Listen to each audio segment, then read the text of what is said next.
Hello, everyone, and welcome to the Stone Avoid Podcast. I'm your host, Jay Phillips. Joining me, as always, Patrick Collins. Hello. Dom Bowie. Hey.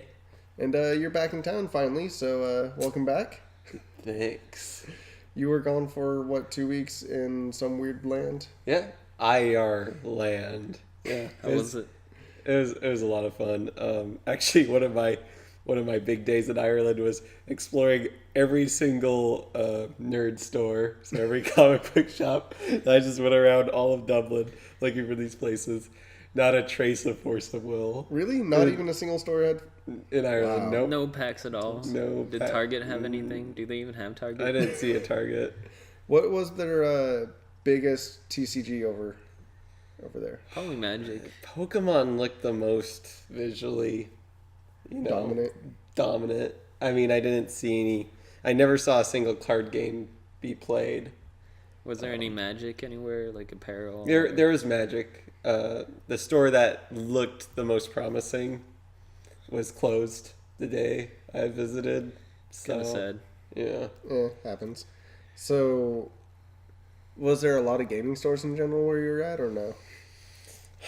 Dublin was the only one. I visited Galway, which is also another big town full of young college people. But there's only one tiny closet store there. Mm-hmm. Just like it's closet size. Like you just walk in. Only like 5 people can fit in it at a time, and that's like your brutal. shoulder to shoulder. That'd suck. But yeah, so to play TCGs over there, it's probably really tough. Like it would be tough for me to enjoy myself. Like yeah, we're definitely spoiled with the amount of TCGs that are here in the U.S. I imagine the only other place that you're going to find it as big as here is going to be in Japan, obviously where Force of Will is from. I'm really hoping that I'm going to find some foreign cards when I go over to Norway here soon. I'm not really going to be looking around too much for it, but if I find a card shop while I'm down there, I'm going to buy whatever the heck I can find, just because. Yeah, find some cool Valhalla cards. Yeah, there's a lot of Valhalla cards I still need for my collection, which is incredibly hard to find here in the States. So, I mean, even collections I try to buy offline that nobody has the rulers I want or anything like that. So yeah, it's impossible. There's Valhalla boosters sold on Amazon, but they're only in Japanese. It's hard to find English ones. You can buy the boosters on eBay, but it's just the shipping is just crazy. It's expensive? Is it English? Yeah, you can get English packs on eBay, but like, and it's only 18 packs. Like per box. But the pull rates for Valhalla were way worse than they were for. It's like a traditional TCG. Yeah, Yeah. like you're guaranteed one uncommon ruler. There's an uncommon ruler? There's uncommon rulers in And Valhalla. there's rare rulers? And there's rare rulers. And Is the there rare super rare rulers are rulers? super, super hard to get. Super rare? Yes. No, it's just rare rulers and Yeah, the uncommon. cards That's that we have for brutal. the cube are super hard to get as they are. Anyways, like everything that was from Valhalla. Oh, you mean the starter decks? No, well, yeah, the starter decks. I mean, the red ruler is like $25. Yeah. But I'm saying all of Valhalla cards that we have for the cube, which for people who don't know what the cube is, it's a format that you play. You draft singleton, which means one of each card is in the cube that's good. 420 cards, I believe, or something like that. I thought you said 360. 360. There we go. Sorry, the large cubes, small cubes. 360 cards, split up between 15 card packs, 3 packs per person, and you draft them like you would in Magic or anything like that, except for with Force of Will cards, obviously. And if you guys want to see what that looks like, we actually have a video up of us drafting and playing the first round of Cube. So definitely go and check that out, guys. It's pretty cool. But all the cards that we have for that are Valhalla were super hard to actually get, and usually pretty expensive. There wasn't a single card that was But I less mean, than we didn't get $10. anything super unique, right? Almost all of the Valhalla cards we have were like promos at one point. It's the common ones to get. Yeah, for, like, so we got the rulers common were the- ones, and they were already hard to get, Yeah. I guess is what you're saying. Yeah, Okay. Valhalla rulers are around like $40, even if you can find them online. Yeah. Oh, really? They're pretty expensive. Yeah, I really wish there was an easier way to get to them. They said that if there was enough demand, they would reprint them, but I don't think they're going to do that anymore. That was back when it first came out. Mm-hmm. I really doubt we're going to see a American English release of Valhalla cards ever. which is a bit of a shame because there's people like me who really would like to collect those. Yeah, hopefully we'll get them. If you guys have some, please share. Yeah, let us know. Definitely still trying to get those. We did pick up a few of them last time we were at that tournament, though, which was really nice. Is going to those tournaments that have a lot of support for them. The AGPs. The AGPs, Yes. which we're hoping to actually go to 2 more of them, which is going to be the LA one, which LA. is on June 25th. June 25th. and the one in Las Vegas, Nevada, May which is- 14th. yeah. So hopefully you'll see us there for both of those. I of course won't be going to the Los Angeles one because I'll be out of the country at that point. Yeah. But So me and Don will have to represent. Road tripping. But yeah, so for Las Vegas, what the prize is the coveted reflector frame. You Yeah. can pretend, R&R. if you win, you get a gold reflector frame. yeah, That card might be a couple hundred. I mean, I still to like be the honest, acrylic ones more. If you look at the art of the gold one, it looks kind of weird because it's just reflector frame, just like floating, kind of sitting. yeah, it looks It- really the weird. art for the gold. It's just his body. Yeah. It's just cut The weird. acrylic one probably actually looks pretty yeah, cool. the But acrylic one looks a lot better to me just because it's, I don't know, I don't like the look of gold. Like I'm not personally a fan of that. And the see-through parts of the ruler cards just look really cool to me for some yeah, reason. no, And the acrylic cards are definitely cool. Yeah. And then, And then for Los Angeles, it's Sylvia. yeah. Yeah. I mean, Sylvia's pretty cool. She was definitely one of the most hyped rulers there was. She's still cool though. Like, I mean, I think she could do some work. she's She definitely a has good potential. sideboard ruler, right? yeah. Yeah.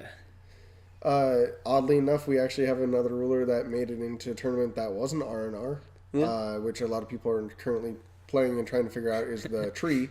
The deck's basically called Burning Tree at this point. Burning Tree, Which which is- red green aggro, Perseus stuff. Yeah, Red green is dominating. I think what is the main thing right now is Persia. That's literally what the decks are right now. Is Persia. I think that's so.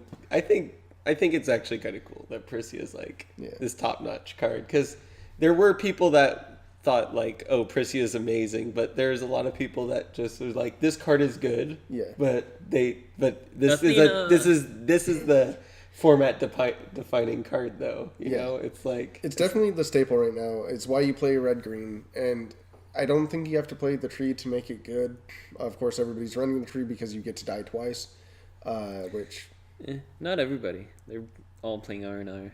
Like well, very yeah, there's a few lot are of people still tree. playing R&R. We definitely still did see that win a tournament as well. This is the ARG, it was an ARG. which is where the tree won. The other actual normal tournaments that people are going to, I saw a tree at like 9th place, but not anywhere above that. I did Is see it an Alice's Alexander. World still? Yeah, doing it's work? mainly Alice's World. That's It's just typically all what up it there. is. And mind you, the Burning Tree deck that won was only like 19 some people, 14. or 14, yeah.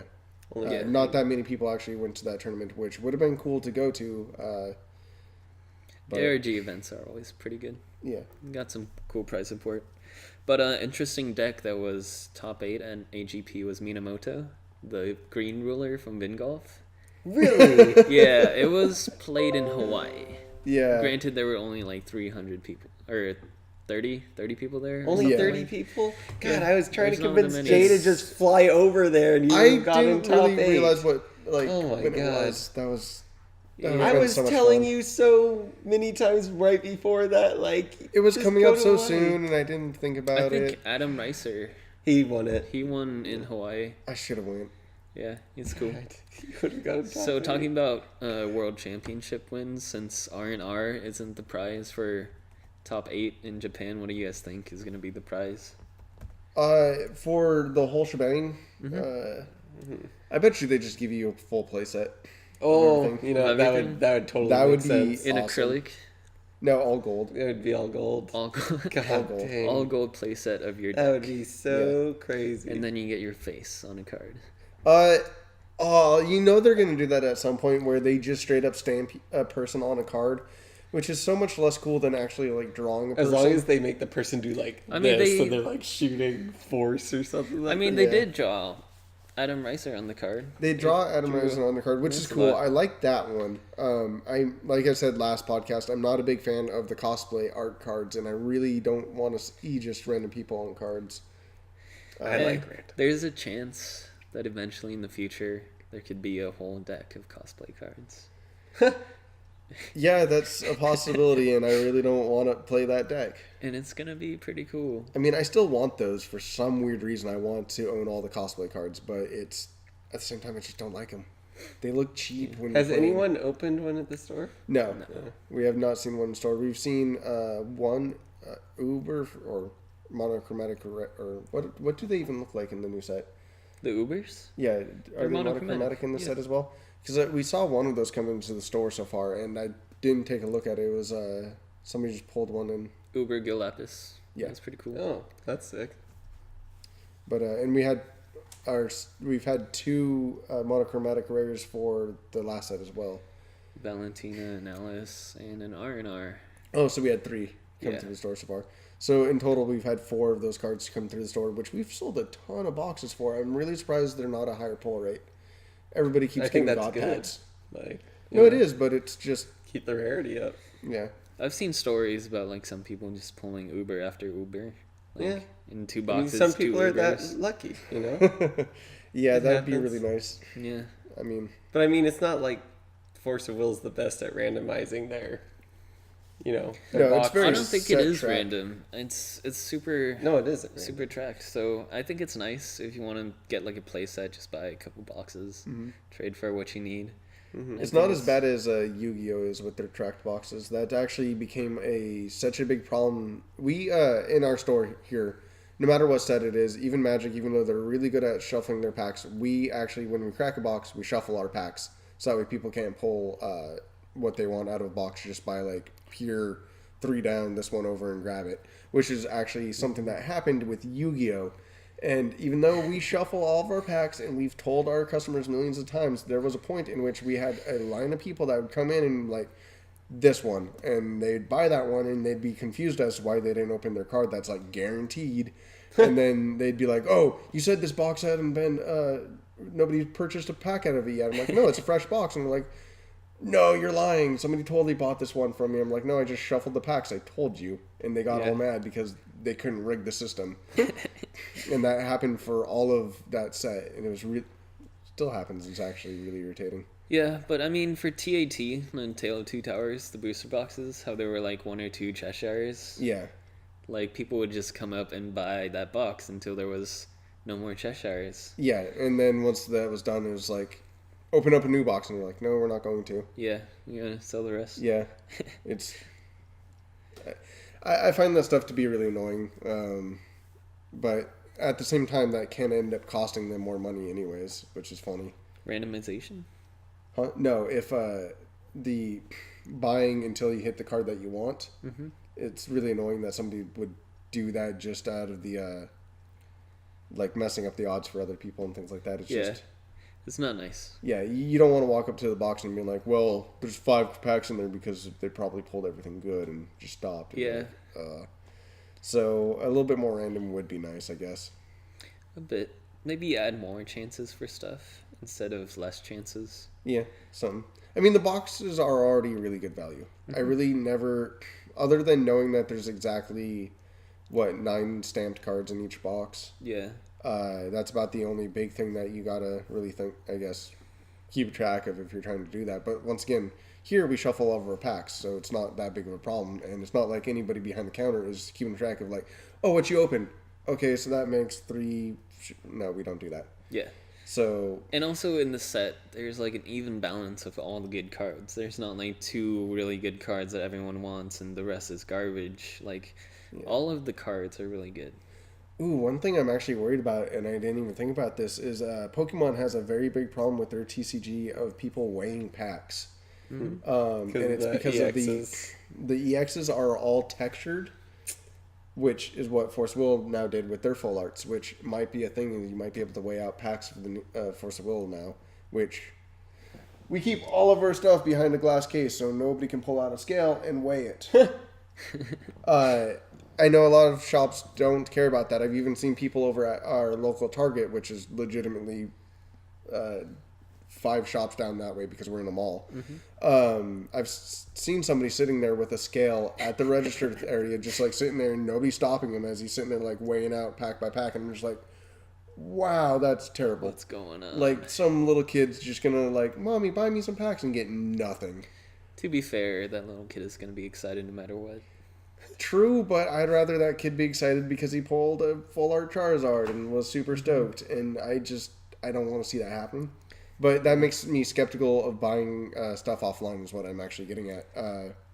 Because that's a big thing that people who collect Pokemon cards like I do and sell here at the store, you can't buy product online because people will open boxes, weigh out all the packs, take the good stuff, and then reset the box with crap and sell it to you. And you're like, oh, well, it has the official shrink wrap over it. They know how to fix that. So you can't buy Pokemon product online without a chance of getting completely ripped off, which is sad to say. You have to buy it by the case, and even then, sometimes it's not even proper. The only way to get not ripped off is to buy usually from your local comic store. That's not true for Magic and Yu-Gi-Oh! You can buy that offline and not worry about getting ripped off, for the most part. Okay. Yeah, there's been like a couple rebacks for Force of Will on eBay and stuff. That's always sketchy. It's pretty sketchy. That like, is somebody just straight ripping you off. buying like cheap Most boxes and just repacks. Just be careful.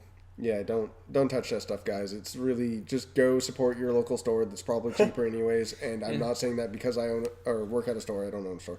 I'm the manager of a store. But it is just safer in general. Safer. Yeah, sorry for the random rant right there. That was just me going on tangent because I collect and make sure that I don't like. That's the big thing to Keep think things about. fair. Yeah, but I don't know what else has been really going on. They finally got more information for the tabletop RPG. Tabletop. Super It excited was about that. released like an hour ago. It's not really released yet. It's It's a the- basic Yeah, starter pack where you can just kill some stuff, I guess. There's a list of spells and like a basic story, I think. You know who And- likes killing things? Who? This guy. what's the COG Thanks. I do not know. cog? Cogwork Soldier? No. So real quick, guys, what I'm looking at right here, I'm looking over the sheet for the character build out, and it says cog. I'm guessing that's like Cognition? cognition, and then there's P, E, R, and 4. Persuasion? Yeah, maybe no. That should be a side thingy. So Performance? Let's see. knowledge, animal mastery. So and healing is the cog. So it's but they have will, dex, and strength, which is your normal ones here. 4 is fortitude, immunity, and endurance and whatnot. So fortitude and whatnot. Okay, it's a weird little naming system. Of course, they have to keep it different than D&D and everything like that. Although it does look very eerily similar to a D&D character sheet. Yeah. I mean, how else That's are you what gonna, it's supposed to be. how else are you Well, gonna you make can't an RPG completely game? rip off. Yeah. You have to do something unique, which he is using D6s for the system, which is one of the more unique parts of it. I would have rather have seen something a little bit more intensive, but of course he wants it to be as cheap as possible so anybody can pick it up and start playing, which, by the way, we will at some point pick up and start playing here in the store, so we'll let we you guys like know cheap. what's going on with that. Yeah. So this wasn't released on the Force of Will TCG site. This was released on the Facebook group specifically for the Force of Will RPG game. Yeah. Yeah. And it's you have to get approved by Jordan. I think he's pretty active on there, kind of. Almost sometimes. It's pretty easy to get approved. Yeah. pretty You just have easy. to ask. Yeah. But it looks cool and we're gonna play it. Yeah, I'm super excited for it just because I love tabletop games. That's basically it. Although I'll probably end up running it, which makes me sad because I really would rather play, but whatever. Yeah. Happens to the best of us. The outside of that, trying to think. My computer crashed right as we went into filming this, so I'm a little bit off on what we were going to be talking about since my notepad's gone. But covered the tabletop, Got the AGP. the AGPs. Cover the main stuff. Main stuff. Got the tournaments. I think we're good. I know there's something else that we were forgetting about. And Completely. did you want to talk about the cube? I mean, yeah, the cube a little bit. That we touched a tad bit on that. I definitely hope that everybody, if you haven't definitely checked those videos out, they're definitely different than what you're going to see online already. Already we have a Grim versus Liz video up right now, which is Liz is one of the Valhalla rulers.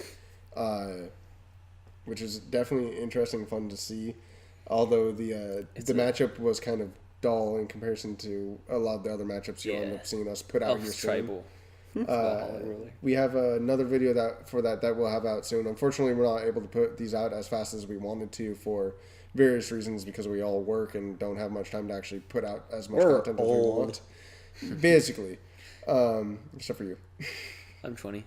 You're a baby. Yeah. You're just a baby pup. You guys are old. Yeah.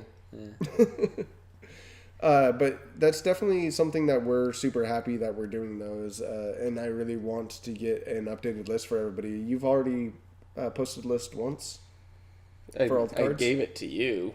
I posted the list. You posted it. That's what it was. A little comment thing in the Force of Will group, but I haven't really officially posted it. Gotcha. Yeah. So it's just in the... Just floating. It's floating. Yeah. Well, hopefully we can get that posted up for you guys so that we can take a look at it. Of course, that's our, before the new set came out, it's our not updated list, which we'll have an even more updated list for you soon as well, which has been a lot more fun. I think the new set added a ton to the cube. The power spike definitely went up in the singletons. There's a lot more stuff that looks really exciting to play. Yeah. So it's a singleton format, so unique combinations of cards that you haven't seen yet in like the major tournaments or like casual decks are definitely there, and it's quirky and unique, and it's pretty interesting. And rulers that you don't expect being good are somehow some of the best. Of course, we do play with Valhalla rulers, but hands down, the Alice that is 5 colors is probably the best ruler in Cube. It's pretty strong. It's what we've seen be the top deck most times. Doesn't always win, but it definitely gets you there. And it's I've had the most powerful decks with it. Yeah, I was just been playing Valentina 2.0 for the past 3 weeks. Which is an incredibly hard deck to actually draft in the Cube, though. I like drafting. Drafting's the best part about it. It's just your skill of what's going to go around or not, and just seeing what other people pick and what's open for Drafting's definitely more fun than playing. Drafting is a lot of fun. Building decks is what we want to do, and that just helps us build them. Build unique decks. One thing that I really dislike about the main set of Force of Will is that it's not designed to draft. And that's a problem that I have with the game itself, but once you make a game designed around draft, you make it so it's less constructed, right? Hasn't that been the problem for Magic? Well, allegedly they make worse cards, so that way it's draft only type of thing. From playing Cube, Cube is nothing but the best cards in the game, nothing else. You take out all the bad stuff, only keep the good stuff.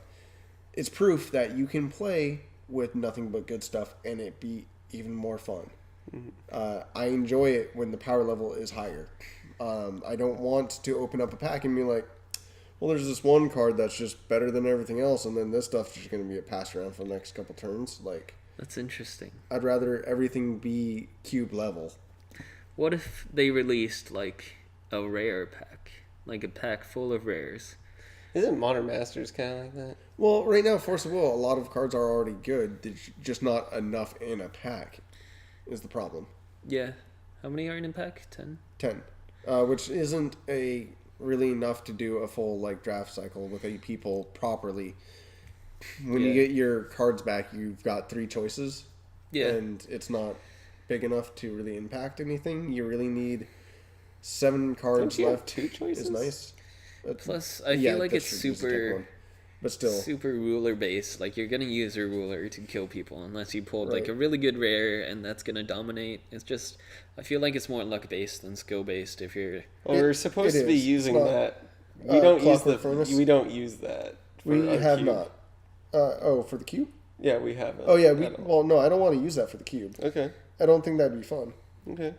And how do you feel about that? This game is like about your J rollers. It's half about your J rollers and half about your deck and how well you use both. It's just like Scheherazade, pretty much. Clockwork Furnace. Yeah. I don't know. Today, playing Cube, I played what's her name? Xion. Xion and Valentina 1.0. Yeah, and I went 2-1. I only lost a game mainly from minor technical misplays type things. Like, it wasn't... I lost to Blazer, not because it was Blazer. mainly from just little things that occurred during the game. It wasn't. I don't feel like rulers really make or break like the format in any certain way. Sure, Alice 5 colors is the best ruler in Cube. Doesn't mean it's going to win all the time. R&R is a really good ruler. Yeah, it still needs the right cards. I think R&R is a really good ruler in Cube still. It lets you think play he's your good. deck. It lets you play your deck. Only if you build a really good deck that can kill J rulers is he good. Yeah, he's good. I will give you that he's good, but that's all. He doesn't. He has not won a single. I won. You I won. you 3-0'd with him one day. I 3-0'd with him. I'm pretty sure you did. On the first week. Yeah, the one that Oh, we're is that currently putting videos out for. That was before we knew the format, though. Yeah, maybe. Either which way, I have not seen that video yet. Although I told everybody to watch it, I should probably go back and actually watch that thing because Yeah, maybe once we do commentary. well, we do commentary on the first videos. Yeah, we've done. I haven't released it yet. They're- okay. I have stuff. That one's about to come up. Sounds good. All right, guys. Well, we'll stop dragging on here.